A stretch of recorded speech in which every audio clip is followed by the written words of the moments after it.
بسم اللہ الرحمن الرحیم۔ آج کل ایک لفظ ہے جو فضاؤں میں بار بار گونج اٹھا ہے، اسرائیل۔ جب یہ لفظ سماعت سے ٹکراتا ہے تو فوراً ذہن میں ایک تصویر ابھرتی ہے، ایک ریاست، ایک نقشہ اور ایک گہرا تنازع۔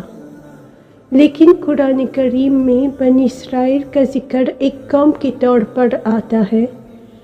یہ وہ لوگ ہیں جو ایک عظیم نبی سے منسوب ہیں، حضرت یعقوب علیہ السلام۔ بنی اسرائیل کی داستان صرف ایک قوم کی کہانی نہیں بلکہ ابراہت سے بھرپور ایک پیغام ہے۔ وہ قوم جسے اللہ تعالیٰ نے فضیلت عطا فرمائی اور ان میں انبیاء بھیجے، مگر ان میں سے اکثر نے نافرمانی کی راہ اختیار کی، اور قرآن فرماتا ہے کہ انہوں نے اللہ کی آیت کا انکار کیا اور انبیاء کو ناحق قتل کیا۔ آئیے اب وہ واقعات دیکھتے ہیں جو قرآن بیان کرتا ہے۔ ایک دور تھا جب بنی اسرائیل سرزمین مصر میں سخت آزمائش میں تھے۔ ایک ظالم حکمران ان کے بیٹوں کو قتل کرتا تھا اور ان کی عورتوں کو زندہ چھوڑ دیتا تھا، اور وہ سخت ظلم کا شکار تھے۔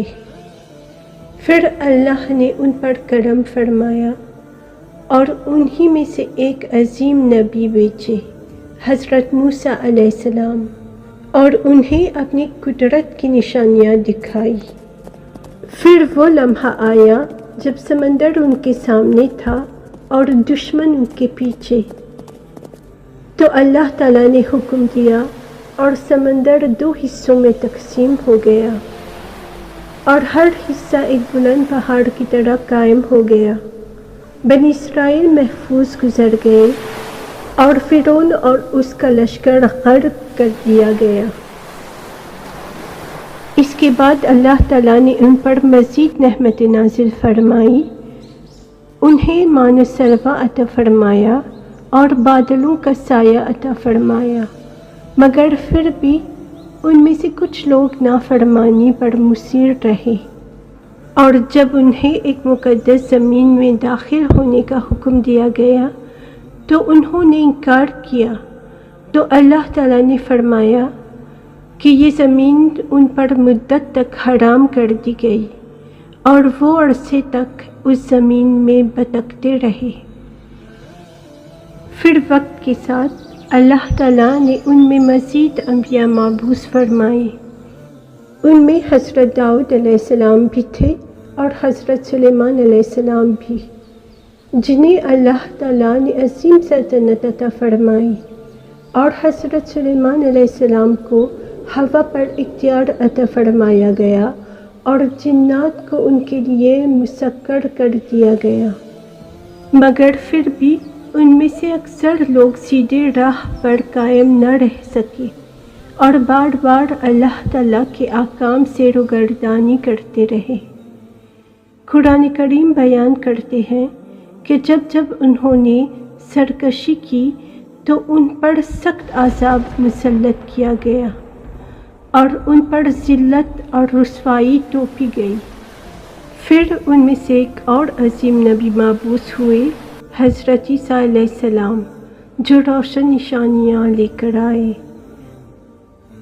مگر پھر بھی ان میں سے بعض نے انکار کیا اور بعض نے قتل تک کیا۔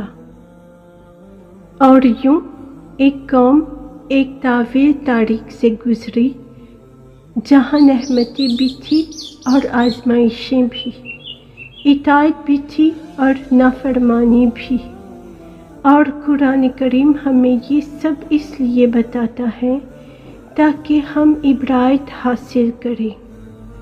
یہ کہانی صرف ایک قوم کی نہیں، یہ ہر انسان کے لیے ایک پیغام ہے کہ جب انسان اللہ تعالیٰ کی رہنمائی کو قبول کرتا ہے تو عزت سے سرفراز ہوتا ہے، اور جب روگردانی کرتا ہے تو زوال اس کا مقدر بن جاتا ہے۔